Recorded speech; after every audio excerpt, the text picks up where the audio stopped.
Okay. నమస్కారం నమస్కారం. అంత బాగేనా? అమ్మ అందరు గుమిగూడిగా బాగానే దసరా పండుగ నాడు కూడినట్టు బాధలు అట్టున్నాయట. అంతేనా? ఏది సమస్య మరి? ఇప్పుడు సమస్య ఇట కాదు, అసలు అసలు సమస్య పెద్దగా ఉన్నది. అదో ఊరే సమస్యకి తీసుకొచ్చింది. తాతల నుంచి తండ్రుల నుంచి మా మేడ గుర్తుంది మళ్ళా మీ దాకా వచ్చింది. మా దాకా వచ్చింది. ఇప్పుడు అది ఎట్లా అంటే భూకంపమే. అది చెప్తే ఓడవని కథ ఇది. కంసాన్పల్లి కింద మీద కావాలి ఇవి. మరి కంసాన్పల్లి కింద మీద నిలబడి ఇండే చెప్దామా? ఉన్నదే అసలు చూపిస్తుందా? మాజీ సర్పంచ్. Okay okay. అయితే ముందర ఉంది ఉన్నది మరి. అయితే మరి అందరినీ చరిత్ర అంతేనా? నువ్వే చెప్పుద్దా, వెళ్దామా? నువ్వే చెప్పుద్దా ఎట్లుందా ఓపిక వేసుకోవాలి. నడవని నడుస్తా, ఎందుకు నడవ? ఏడికైనా వస్తా. అమ్మో అట్టెట్టా మొత్తం మీద పెద్ద పరిశాన మీ ఊరిదే. పరిశాన ఎవడు ముందుకు వస్తే వాని మీద అనేక రకాల ఇబ్బందులు. అంటే మొత్తం మీద మీరు ఏంటంటే నోరు తెరవకుంటూ ఉండాలి. నోరు తెరవద్దు, పటేలా అని బతకాలి. అమ్మో ఇప్పుడున్నా అదే మీరు గమ్మతి గానే. నువ్వే చెప్పు ఇక లాస్ట్ కి నా చరిత్ర చెప్తాము. నేననేది ఏంటంటే నా కాలంలో అంటే జర ఉన్నది వాస్తవానికి. అయ్యో పటేలో దొరో రెడ్డో అనేది. సరే సరే. బస్ స్టాండ్ కోసము ఒక పర్సన్ తీసుకున్న జాగానే ఆయన స్వతహాగా ఇల్లు కట్టుకోవడానికి తీసుకున్నాం. నీడకు నిలబడదాం మనం. మీరు మంచిగానే చెప్పాలి అయితే కథ వ్యవహారం. నమస్కారం ప్రజలారా, నేను మీ తల్వార్ తాతను. గుర్తున్నా కదా? ఇక ముచ్చట ఏందంటే రంగారెడ్డి జిల్లా షాద్ నగర్ నియోజకవర్గం, ఇక ఫరూక్ నగర్ మండలం, కంసాన్పల్లి గ్రామం. మరి కంసాన్పల్లి గ్రామానికి ఎంత పెద్ద చరిత్ర ఉందంటే ఇక ఆ చరిత్రని ఇక్కడ ఉన్నది. మరి చాలామంది ఉన్నారు, వాళ్ళని అడిగి తెలుసుకుందాం. ఆ చరిత్ర ఏంది, దానికి ఉన్న ఇబ్బంది ఏంది, వాళ్ళు పడ్డ బాధలేంది, గాథలేంది అన్నీ ఇప్పటి వరకు ఏ రోజు నుంచి ఈ రోజు దాకా ఎంత జరిగిందో అదే వాళ్ళని అడిగి వాళ్ళ మాటలలో తెలుసుకుందాం. ఎందుకంటున్నా వాళ్ళ మీద లేనిపోని అబండాలు, కేసులు అన్నీ అయినాయట. అవేంటివో వాళ్ళ మాటల ద్వారానే ఎక్కడ మొదలయ్యి ఎక్కడ దాకా వచ్చిందో అడిగి తెలుసుకుందాం. మీరు చూస్తూనే ఉండాలి. చూసేదే కాదు, ఎవరిది తప్పు ఎవరిది ఒప్పు, ఎవరు ఏం చెప్తున్నారు, ఎవరు ఎలా చెప్తున్నారు అనేది కూడా మీరు గమనించి నిజమేందో అబద్ధమేందో మీరు కూడా కిందంగా చెప్పాలని కూడా కోరుకుంటున్నా. నేను మీ తల్వార్ తాతను. గుర్తున్నా కదా ముచ్చట? చూస్తూనే ఉండాలి. అయ్యా నమస్కారం అయ్యా. ఏంది, ఏం సంగతులు, ఎట్టేట మొదలైంది, మీ బాధలేంది, గాథలేంది, ఏడ స్టార్ట్ అయ్యింది, ఎందుకు ఇంత దాకా వచ్చింది? ఎందుకంటే కొంచెం తెలుసుకున్నా కాబట్టి ఏమంటే అడుగుతున్నా. కూర్చున్నాక చెప్తున్నాం కానీ ఇప్పుడైతే మీరు ముచ్చట చెప్పాలి. అయితే ఈ స్థలము ముస్లింలది ఉండే వాస్తవానికి, ఒక ఇల్లు. ఈడ వాస్తవానికి మా తాన్న దాదాపు 300-400 ఎకరాల పొలం, భూస్వాములు ముస్లింలు ఈడ. అయితే దాదాపు భూస్వాములు వాళ్ళు, భూస్వాములది ఈ ఊరు మధ్యలో ఒక ఇల్లు నివాసం ఉండే. ఆ నివాసం వాళ్ళు రాను రాను హైదరాబాద్ వెళ్ళిపోవడం వల్ల ఈడ ఉన్న స్థలాన్ని గ్రామస్తులందరూ పొలాలు అయితే అమ్ముకున్నారు. ఈ స్థలం మాత్రము గ్రామానికి వదలాలనేది ఒక ఉద్దేశంగా మారారు. దాంట్లో ఈ ఇల్లు ఉన్నారు వీళ్ళు ఏం చేశారంటే ఈయన డబ్బా పెట్టుకుంటా ఈ స్థలాన్ని కొనాలనే ఆలోచనతోటి వీళ్ళు చాయ్ డబ్బా పెట్టుకుందాము, ఈ స్థలం మా వాళ్ళది, మా మైనార్టీ, మా ముస్లింలది అనే ఆలోచనతోటి కొంత సెక్రటరీ గారితో ధృవీకరణ, ఎట్లయినా స్థలం ఎవరిది ఉంటే వాళ్ళకు ధృవీకరణ చేయాల్సి వచ్చింది. కాబట్టి ఇక ఆ గతంలో ఉన్న పంచాయత్ సెక్రటరీ గారు వాళ్ళ పేరు మీద ధృవీకరణ చేసి వాళ్ళకి సర్టిఫికెట్ ఇస్తే వీళ్ళు రిజిస్ట్రేషన్ కు పోయినప్పుడు గ్రామస్తులకు అందరికి తెలిసిపోయింది ఈ స్థలం ఏందనేది. అరే వాళ్ళు కొంటుండ్రు, ఈ ఊరు మధ్యలో ఉన్న స్థలాన్ని వదిలేస్తే ఇబ్బంది అవుతుంది రేపు అన్నాడు. ఊరందరికి అవసరం కదా, అన్ని కులాలకు అవసరం కదా. ఈడ ఊరు మధ్యలో ఏది చేసుకున్నా, ఏ ప్రోగ్రామ్ చేసుకున్నా, ఏది జరిగినా, మల్లన్న స్వామి టెంపుల్ ఉంది, ఏ జాతర అయినా బోనాలు అయినా ఈ ఖాళీగా ఉంటేనే బాగుంటది అనే ఉద్దేశంతో అరే మీరు కొనకండి ఈ స్థలాన్ని, ఆ దొరను మనమే బతిలాడి ఊరందరి కోసం గిఫ్ట్ గా తీసుకుందాం అని చెప్పేసి ఓ ఉద్దేశపూర్వకంగా అడిగిరు అనమాట.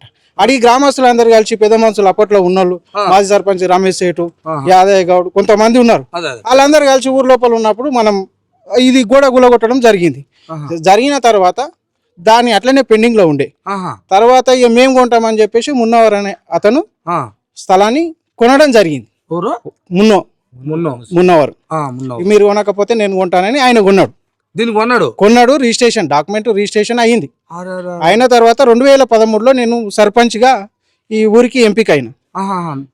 అయిన తర్వాత నా దగ్గరకు వచ్చి ఇంటి పర్మిషన్ కావాలంటే గతంలో జరిగిన సమస్య ఇది, ఊరందరికి కావాలని చెప్పారు. మీరు ఎట్లా కొంటారు? దీన్ని నేను పర్మిషన్ ఇవ్వడం కుదరదు, ఒకసారి గ్రామ సభ నిర్వహిద్దాం. గ్రామస్తులు ఎట్లా అంటే దాని అంగీకారం మేరకు నేను పర్మిషన్ ఇవ్వడానికి ఉన్నా.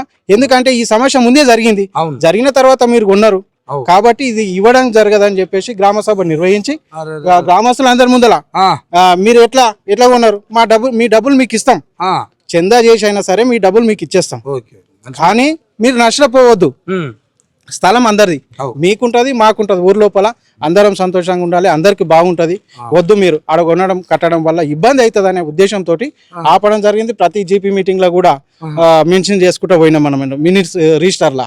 ఇది గ్రామ కంఠంలో ఉన్నది, మీరు అందరి సమక్షంలో వద్దన్న జాగను కొన్నారు, ఇటు పర్మిషన్ మేము ఇవ్వలేము, ఈ గొడవలకు మనం మూలం చేయలేము, దాన్ని గొడవ చేయనికే ఇబ్బంది అవుతుంది, అందరు కొట్లాడతారు, ఇది కుల వ్యతిరేకంగా అంటే హిందూ ముస్లిం అనే గొడవలు స్టార్ట్ అయ్యే ఉద్దేశం ఉంది, వద్దు, అట్లా సామరస్యంగా అందరం మాట్లాడుకొని నీ డబ్బులు నీకు ఇస్తామని చెప్పేసి మున్నవర్ని అందరినీ కలిపి గ్రామ సభలో కూర్చునబెట్టి మీకు డబ్బులు ఇస్తామన్నాం. ఆ డబ్బులు ఇస్తున్న టైంకు మేము కొంత లేట్ కావడం జరిగింది.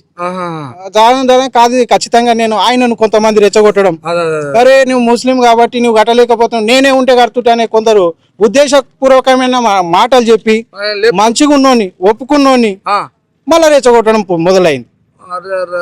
అరే నేనైతే గట్టి తీరుతుటి నీ నుంచి కాలేదనే ఉద్దేశం పూర్వకంగా ఆయన రెచ్చగొట్టడం జరిగింది. ఆయన మనిషి మనసు కూడా సరే ఇచ్చేద్దాంలే అని ఒప్పుకున్న తర్వాత మళ్ళా వీళ్ళు అనేటకల్లా ఆయన కూడా ఉద్దేశపూర్వకంగా అరే నన్నైతే కట్టనీయరా, నేను గట్టి చూస్తా అనే ఉద్దేశం పూర్వకంగా రావడం జరిగింది, రాళ్ళు వేయడం జరిగింది. గుణాది తీస్తామంటే అదే పర్మిషన్ లేకుండా అట్లా ఇట్లా తీస్తామని ఒప్పించుకుంటూ పోయినాం. ఆయన మేము పర్మిషన్ కు పేపర్లు ఇస్తే చేతు ద్వారా ఇస్తే తీసుకుంటలేరు అనే ఉద్దేశంతో కోర్టు ద్వారా మాకు పెట్టింది. కోర్టు ద్వారా ఇస్తే మేము రెస్పాండ్ కాలేం కాబట్టి తర్వాత తమ్ముడు రాఘవేందర్ వీళ్ళందరూ ఉండి అన్న ఈ దానికి పరిష్కారం ఏదో ఒక విగ్రహం స్టాచ్ అన్న పెట్టేసి ఒక పరిష్కారానికి మూలం అయిపోతుంది అనే ఉద్దేశంతో రాఘవేందర్, యాదయ్య గౌడ్, మల్లేష్, రమేష్ వీళ్ళందరూ కొంతమంది ఏం చేసి 17 మంది దాకా ఏం చేసిన నైటో విగ్రహం పెట్టేసింది. వాస్తవం అది మీరు బ్యాచ్ కట్టి పెట్టిన తర్వాత విగ్రహం పెట్టారు 12 గంటల టైంలో. పెట్టిన తర్వాత ఆయన పోయి ఈ విగ్రహం నైట్ పెట్టారు, మీరు పర్మిషన్ తీసుకోలేరు కాబట్టి మీరు దీపియాలని నా మీద ఆయన గొడవకు దిగజారు. గొడవ పడడం వల్ల మేము కూడా ఆయనతో గొడవ పడ్డాం. దాంట్లో ఆయన 19 మంది మీద కేసు చేయడం జరిగింది. అదేగా నేనేమో కొనుక్కుంటే మీరు 15 మంది 20 మంది కలుస్తారు, నేను కొనుక్కున్న దాంట్లో నా బొమ్మ పెడతారు నైటే, మీరు ఇట పెడతారా అని ఆయన కేసు పెట్టింది మీ మీద. అమ్మా ఆ కేసు విషయంలో మేము అందరం సఫర్ అయిన పంచాయత్ సెక్రటరీ అని ఆయన పేరు మీద ఉంది, శ్రీశైలం గౌడ్ అనేట ఆయన చనిపోయిండు, ఆయన పేరు మీద కూడా కేసు ఉండే, ఇద్దరు అందులో చనిపోయారు. మిగతా మంది మీద అందరి మీద కేసు యథాస్థితిలో నడుస్తుంది. నా ఇంట్లో ఇప్పుడు నేను A1 గా ఉన్నా, నేనే దాంట్లో నేను లేకున్నా గానీ అందరి కోసం ఉండాల్సి వచ్చింది. అందులో నా సోదరుడు మా తమ్ముడు కూడా ఉన్నాడు. వీళ్ళ ఇంట్లో రాజు ముదిరాజు అసలు సంబంధమే లేదు. అయితే సర్పంచ్ ఎంబడి పట్టుబట్టి ఎప్పుడు ఉంటాడు కాబట్టి వాని పేరు మీద కూడా చేయాలనే ఉద్దేశంతో వీళ్ళింట్లో ఇద్దరు, లింగమయ్య గౌడ్ అని ఉంటాడు, వాళ్ళ ఇంట్లో ఇద్దరు, అంటే డిప్యూటీ సర్పంచ్ యాదయ్య గౌడ్ ఉంటాడు, వాళ్ళ ఇంట్లో ఇద్దరు, అంటే ఎవరైతే ఉమ్మడి వ్యవహారం చేస్తారో వాళ్ళ ఇంట్లో ఫ్యామిలీలో ఇద్దరు పేరు మీద డిసైడ్ చేసి వీడికి వచ్చిన వాళ్ళ పేరు కాకుండా రానోళ్ళ పేరు కూడా ఎంట్రీ చేసి మాకెవరెవరు వీడికి స్థలం కాడికి బలంగా వస్తారో వాళ్ళ పేరు మీద కేసు చేయడం జరిగింది. ఆ కేసు మేము లీగల్ గానే అప్రూవ్ చేద్దామని లీగల్ గా మేము కొట్లాడుతున్నాం. వాళ్ళు అడ్వకేట్ పెట్టుకున్నాం, మేము అడ్వకేట్ తోటి ఫాలోఅప్ చేస్తున్నాం. కోర్టులోనే ఉంది కేసు. తదుపరి జేఎస్ ఏర్పడ్డ తర్వాత కొంతమంది రాఘవేందర్ గారు, మా తమ్ముడు నాగరాజు గాని మేము కేసులో ఉన్న వాళ్ళం బాధితులం. మేము కోర్టు కాడికి పోయేటాక ఆయన వస్తాడు, వచ్చి నవ్వుకుంటా పోతుంటాడు. మేము కూడా నవ్వుకుంటా మా ఊరు మా మనిషి ఆడ ఏముంటది యథాస్థితిలో మాట్లాడకమే ఉంటది, మాట్లాడిన తర్వాత మొన్న లాస్ట్ కేసు రోజు కోర్టులోనే కలిసి మాట్లాడినాం. ఇక నేను ఇచ్చేస్తాం మీకు అన్నాడు.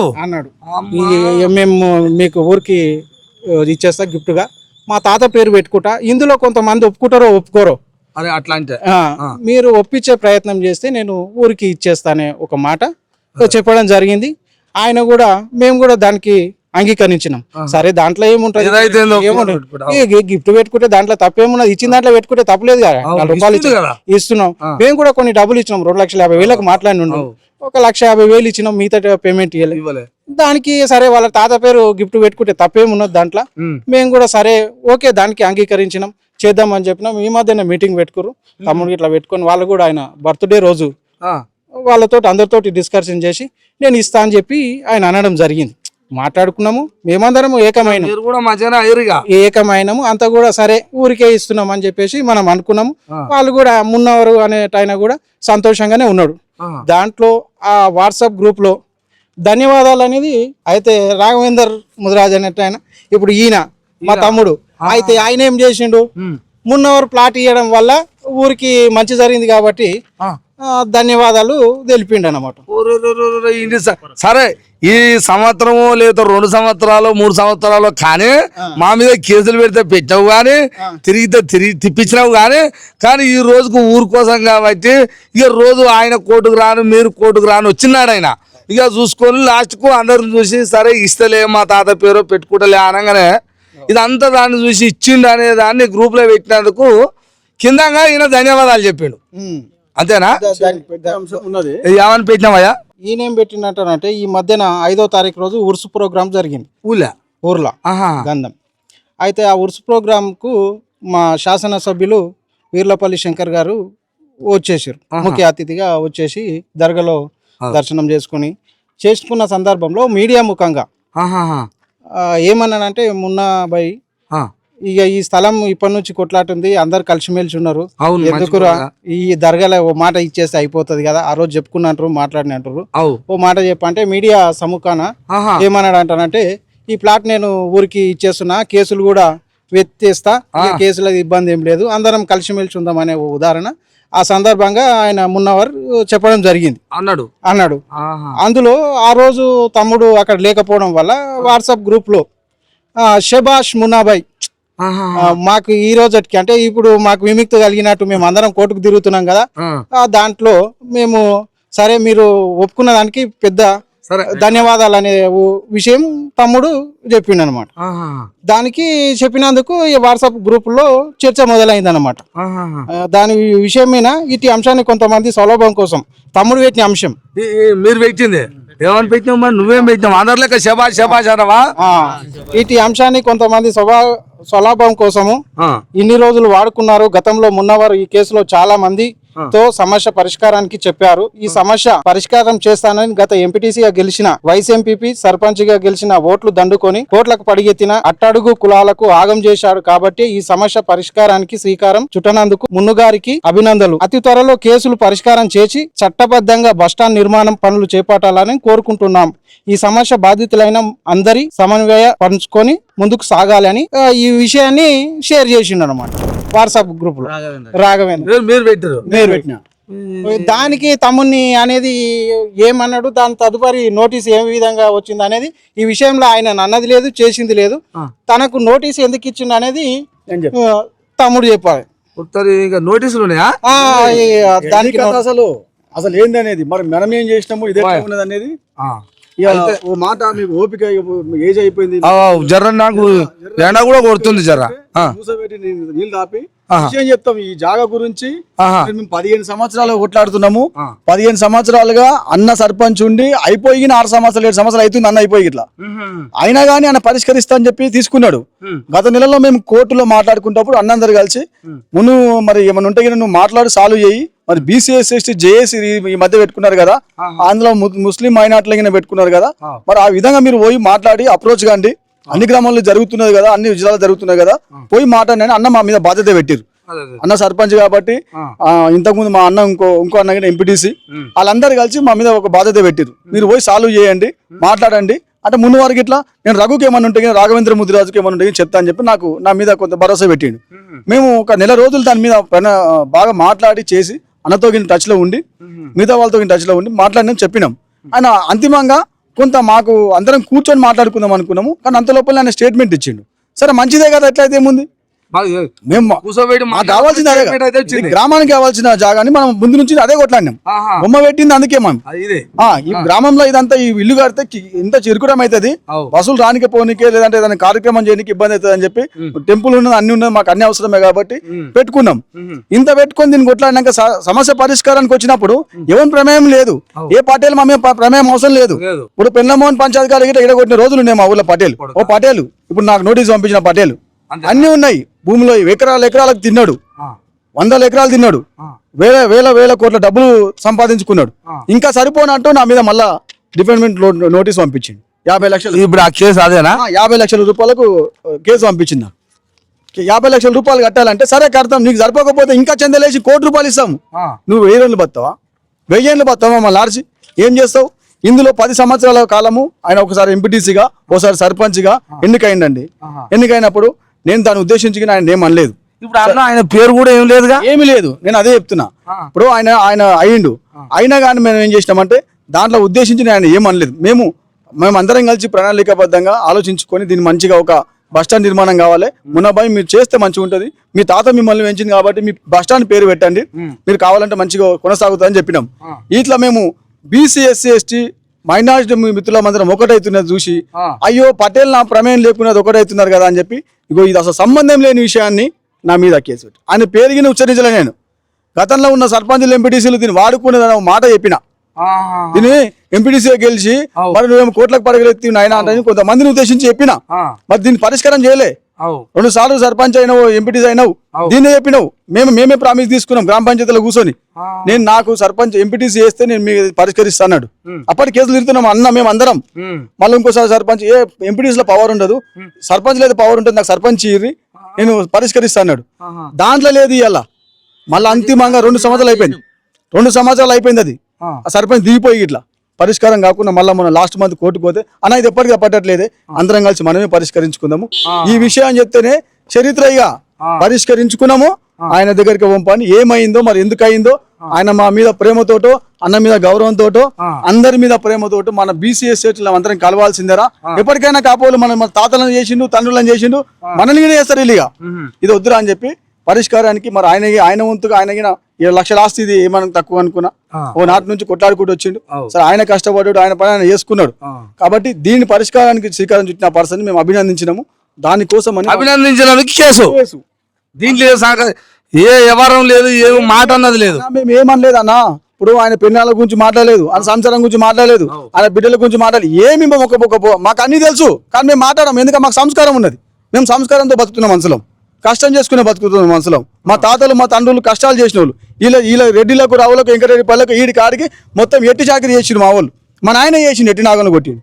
అందరికి తెలిసి సమాజంలో పెద్ద ముసలి మీ ఏజ్ వాళ్ళని అడగండి, పోంబాని ఏడ మాట్లాడదాం పోంపాని ఏ ఇంటికి పోయినా కానీ ఆ ఇల్లు మొత్తం ఈ ఊరు కాపోలో కర్ణమలో కాపు అంత చెట్టి చాకరీ చేసి వీళ్ళు మొత్తం ఇవాళ ఈ మాత మేము వచ్చి కనీసము శబాషి మేము మా సమస్య మేము సాల్వ్ చేసుకున్నాము. కాపోల ప్రమేయం లేకుండా, కాపోల కర్ణమూల ప్రమేయం లేకుండా మేము సాల్వ్ చేసుకున్నాము.